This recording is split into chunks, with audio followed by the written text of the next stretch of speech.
Change hands.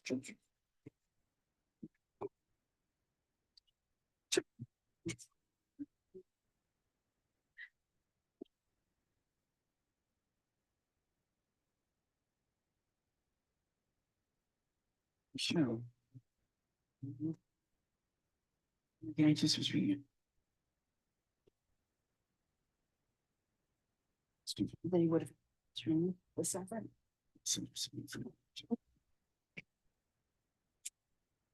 Thing. I can say.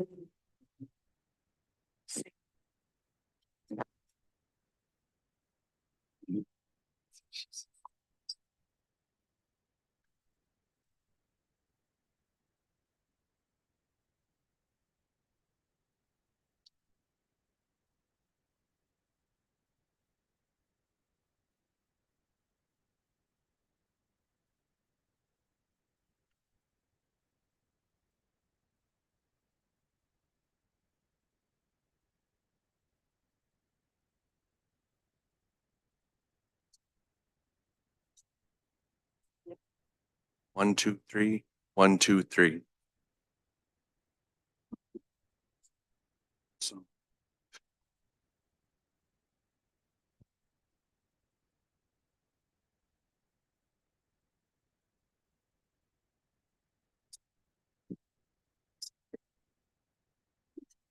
I can let you know the procedures for the hearing. The applications will be heard, each application at one time, and that applicant, the chair will be calling to see if you have anything you'd like.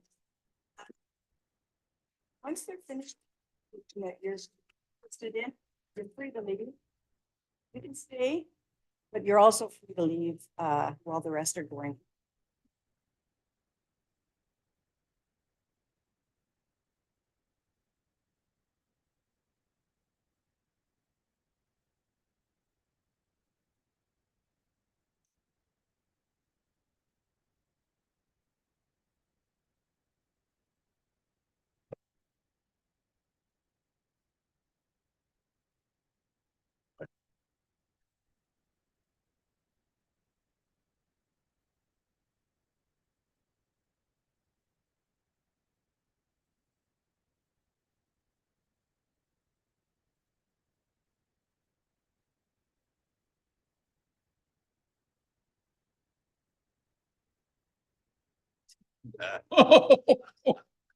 That's not.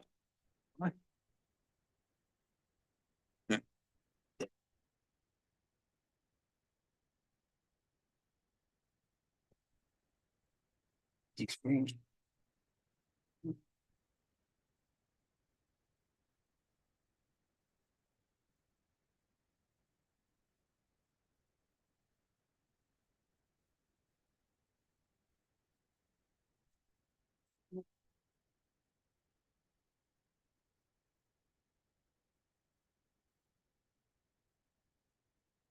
It's everything else.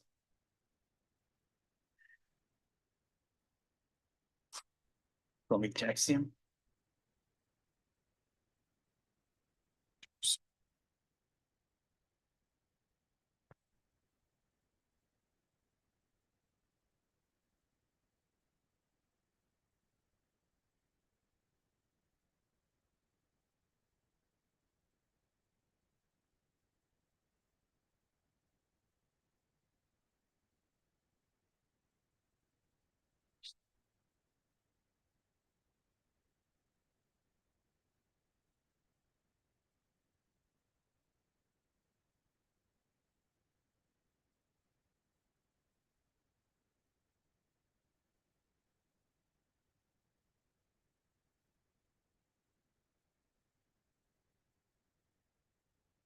Yes. Yeah.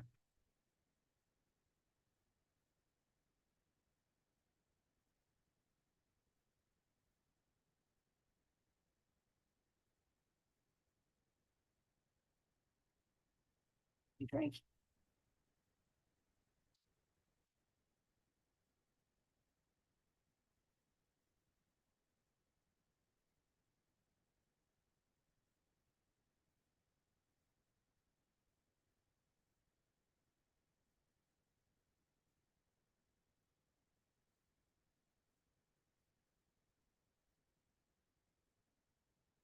Just if there's any, the chair is on his way and just again. Stan.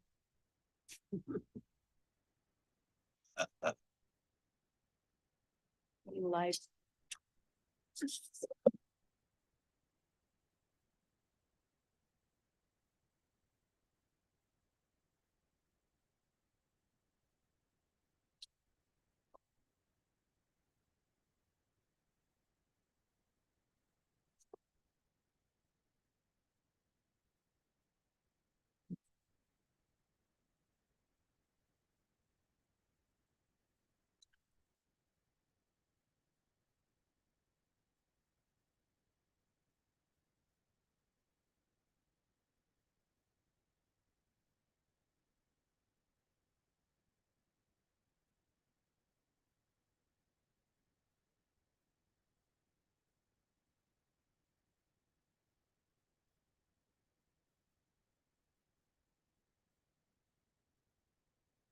Same time.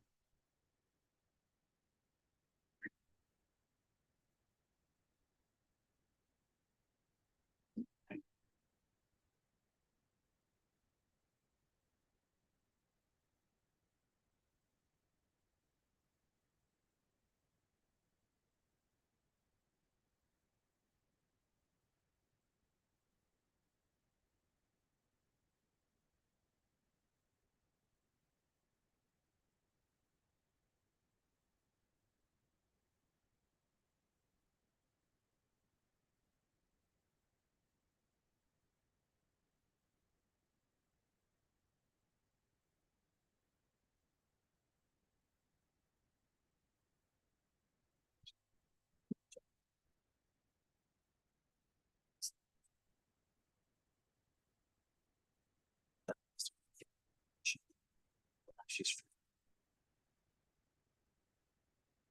Still haven't live streams. It's going into, that's if we wouldn't be able to start the hearing. So. Coordinated.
To speak.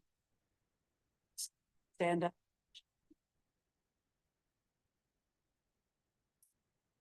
Just to observe or listen and have say that as well.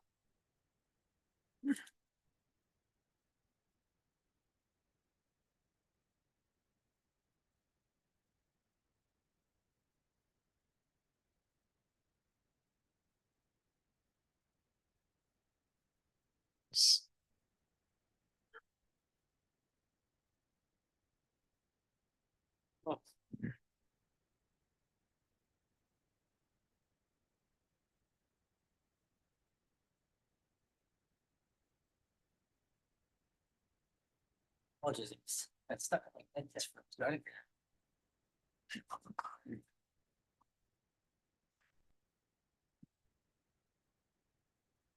Mr. Chair, on live running. So To order.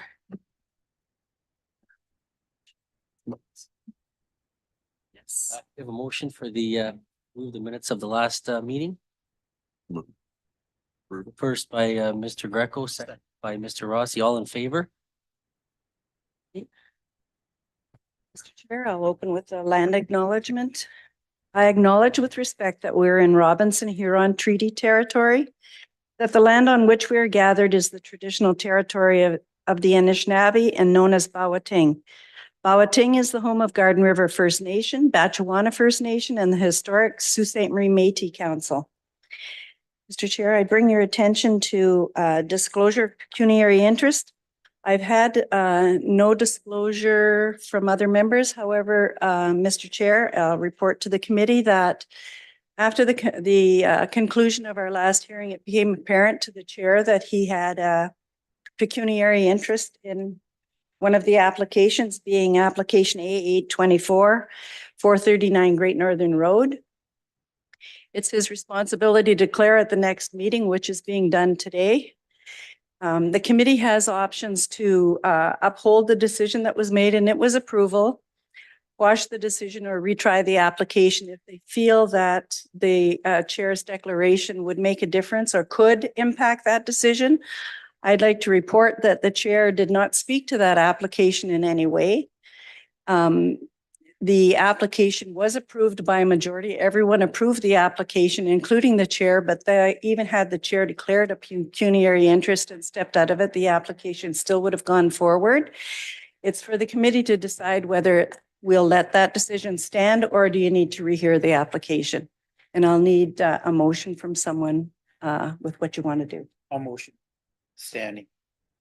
Second for them. Second that. All in favor? Thank you. So we'll move forward now to, I've had no withdrawal of applications, not have been notified of any withdrawal of applications. And you will note, Mr. Chair, that we have some people in the gallery that may wish to speak to the individual applications. So we'll move forward to the first application on our agenda, and that's application A1024. That's an application from the Sault Ste. Marie Housing Corporation, who are the owners of 61 and 65 Wellington Street East. The subject property is located at the corner of Abbott Street and Wellington Street East. The subject property is designated residential in the official plan and is zoned R3 low density residential. Relief is requested from the provisions of bylaw 2005-150 as amended by reducing the frontage and by reducing the number of required parking spaces to facilitate the construction of a duplex dwelling, also known as a fourplex. Specifically, sections 9.7.2 requires a minimum required frontage of 18 meters.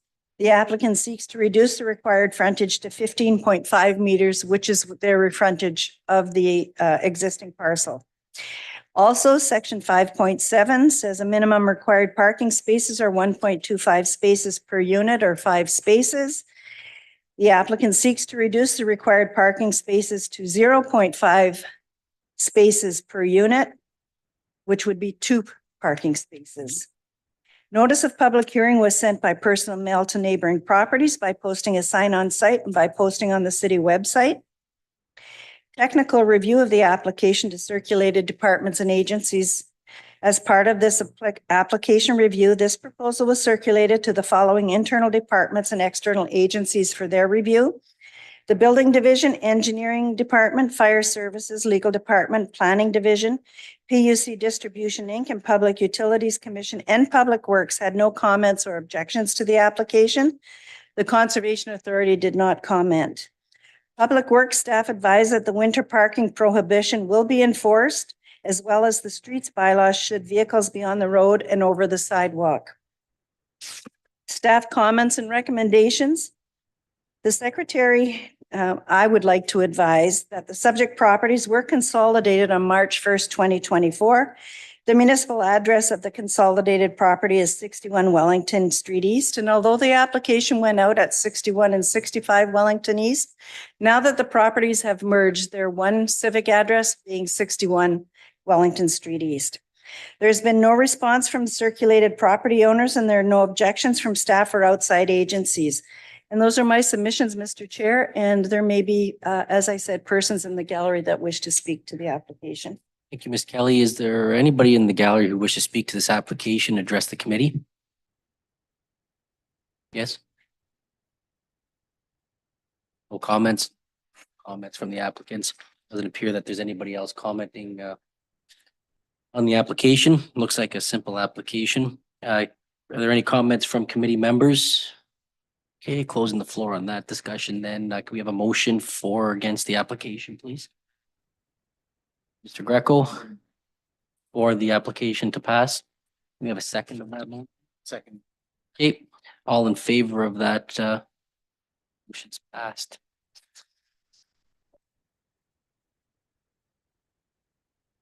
Once your application's been heard and you've done speaking to it, you can leave chambers. You don't have to wait for us unless you want to watch. Mr. Chair, I should have let you know, I did explain that Oh. to the gallery while we were waiting. Thank you. The next matter on our agenda is application A1124. It's the owners of civic numbers 368, 372, 380, 384, 388, and 396 Allen Side Road are the seeking bylaw relief. The properties are located on the southeast corner of Second Line West and Allen Side Road. The subject properties are designated residential in the official plan and are zoned R4 medium density residential. Relief is requested from the provisions of bylaw 2005-150 as amended by permitting accessory buildings and structures in a required front yard to facilitate future considerations and to legitimize the location of the existing sheds at 380 and 384 Allen Side Road. Specifically, section 9.1.4, accessory buildings are prohibited in a required front or exterior side yard. The applicants of these properties seek to permit accessory buildings to be in a required front yard and specifically refer to sections 9.7 of zoning bylaw 2005-150 for regulations for future considerations. Notice of public hearing was sent by personal mail to neighboring properties by posting a sign on site and by posting on the city website. As part of the application review, this proposal was circulated to the following internal departments and external agencies for their review: the Building Division, Engineering Department, Fire Services, Legal Department, and Planning staff, as well as Public Utilities Distribution Inc. and Public Utilities Commission had no comments or objections. Engineering staff had no objections, conditional upon prohibiting access onto Allen Side Road. And as an explanation of why this unusual application is before the committee, the bylaw 2005-150 defines the required front yard for the subject property as that abutting Allen Side Road, and that section 9.1.4 of this bylaw prohibits sheds from being erected in the required front yard. Of note is the fact that these properties have been developed in such a manner as to utilize this area as their rear yard amenity space, since the front of the townhouses face a private driveway. To assist in recognizing this rather unique situation, the committee is being asked to consider a minor variance to amend this section of the zoning bylaw and allow accessory buildings, being sheds, to be placed in the yard abutting Allen Side Road. If approved, it would bring into compliance existing sheds and permit the construction of future sheds. Of the 8 townhouses, 7 owners participated in this request. There was no response from circulated property owners, and there were no objections from staff or outside agencies at this point. Any approval should be made conditional on prohibiting access onto Allen Side Road. And I would add, I do believe in the zoning of that property. Access is already prohibited, but just as a secondary safe precaution, engineering would like to see it in there. And those are my comments, Mr. Chair. Thank you, Ms. Kelly. Is there anybody in the gallery to speak to the application? Okay, any comments from the members? Seeing none, can we have a motion for this application? Or I'll propose a motion to accept that. It's with the strict condition that who would be based on prohibiting access on that side or. Thank you, Mr. Ross. We have a second to that motion. Second. Ms. McGregor, all in favor? Motion is carried. Yep.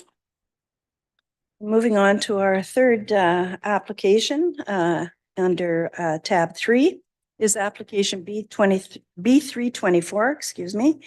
Peter William Vanderbonk is the owner of lot 189 Forest Glen subdivision.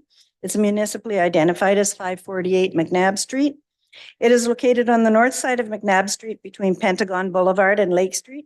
The subject property is designated residential in the official plan and is zoned R2 single unit residential.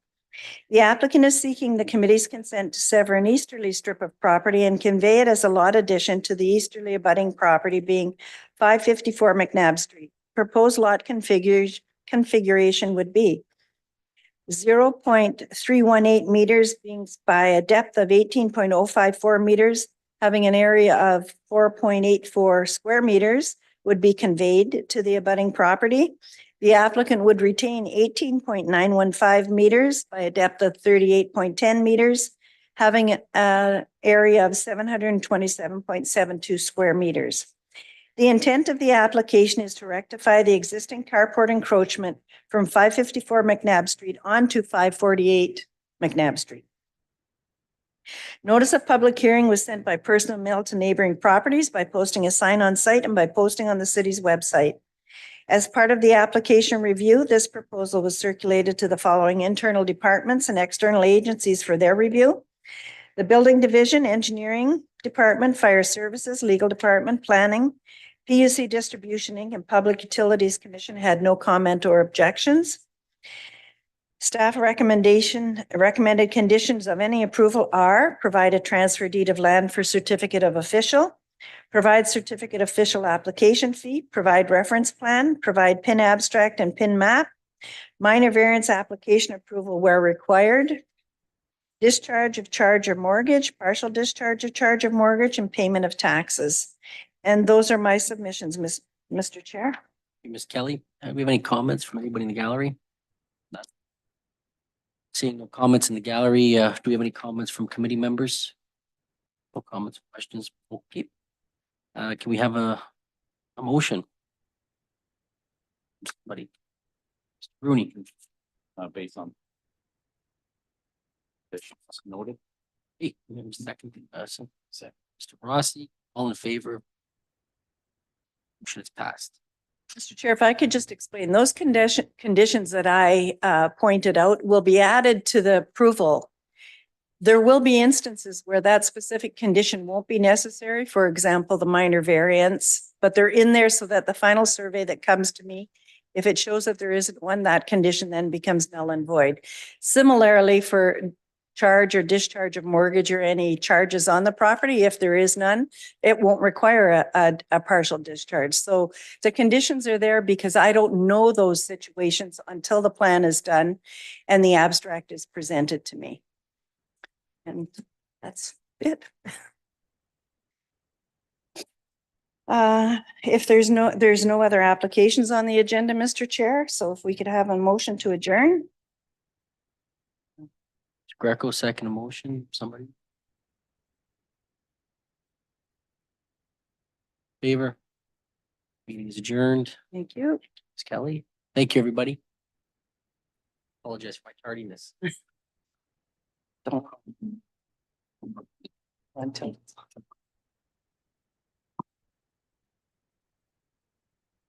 Okay, that's the minutes, the first page, and then it's the decisions. We'll get a copy